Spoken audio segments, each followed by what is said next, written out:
बिस्मिल्लाहिर्रहमानिर्रहीम। अस्सलामु अलैकुम फ्रेंड्स, वेलकम करता हूँ अपने यूट्यूब चैनल में और मैं उम्मीद करता हूँ कि आप सब दोस्त खैरियत से होंगे। तो दोस्तों, आज मैं आपके लिए एक नई वीडियो लेकर हाज़िर हुआ हूँ और बहुत ही अहम टॉपिक पे बात करने वाला हूँ। जैसा कि आपको पता है कि आजकल जो पाकिस्तान और इसके ममालिक में नेगलेरिया वायरस है, कोरोना वायरस के बाद सर उठाने लगा है और ये बहुत ही ख़तरनाक और बहुत ही सेंसिटिव है, जो कि जानलेवा भी साबित हो चुका है। जैसा कि आपने सुना होगा कि कराची में एक बंदा इससे वफ़ात पा चुका है, जिसका वो नेगलेरिया वायरस जो है डिagनोज़ हुआ है। तो दोस्तों, मैं आपको बताता चलूँ कि नेगलेरिया वायरस क्या है, इसकी अलामात क्या है, इसका फैलाव क्या है और इसका ट्रीटमेंट क्या है। तो दोस्तों, आपने देखा होगा कि महरीन का कहना है कि पानी में पाया जाने वाला जरासीम नेगलेरिया नाक के ज़रिए दिमाग में चला जाता है। इसे अमूमी तौर पर दिमाग खाने वाला अमीबा भी कहा जाता है। ये यकखुलवी अमीबा है जो दिमाग में जाकर शदीद इन्फेक्शन का बायस बनता है। ये आम तौर पर गर्म पानी या मिट्टी में पाया जाता है। और दोस्तों, ये वायरस अमूमन स्विमिंग पूल, तालाब, सेमे टैंकों में मौजूद ऐसे पानी में पाया जाता है जिसमें क्लोरीन की मिकदार बहुत कम होती है।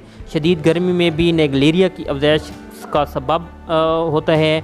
और अलामात इसकी ये हैं कि नेगलेरिया की अलामात आम तौर पर 7 दिन में ज़ाहिर होती हैं, जैसा कि गर्दन तोड़ बुखार हो गया और उसके साथ साथ सर दर्द हो गया, नज़ला ज़ुकाम हो गया और मरीज़ को उल्टियाँ आती हैं, गर्दन अकड़ जाती है और जिस्म में झटके लगना शुरू हो जाते हैं।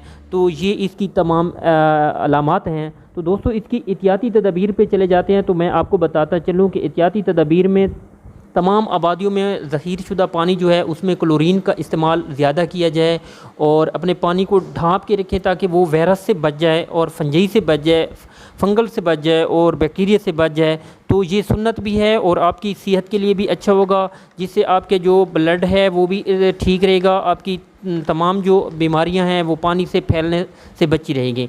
तो दोस्तों, आपने देखा होगा कि ये बहुत ज़्यादा लोग इससे जो हैं आजकल गाफिल हैं। ये इसका इतना आम लोगों को पता नहीं है कि ये नेगलेरिया वायरस क्या है और इसकी अलामात क्या हैं। तो दोस्तों, आप मेरी वीडियो को देखकर आप ये अंदाज़ा लगा सकेंगे और आपने कोई ऐसी मेडिसिन इस्तेमाल नहीं करनी, क्योंकि वायरल जो है वो ख़ुद ब खुद ठीक हो जाता है। लेकिन तेज़ बुखार के लिए आप पैनाडॉल इस्तेमाल कर सकते हैं, आप कोई और पेन किलर इस्तेमाल कर सकते हैं। तो दोस्तों, इसी के साथ साथ मैं आपसे इजाज़त चाहूँगा।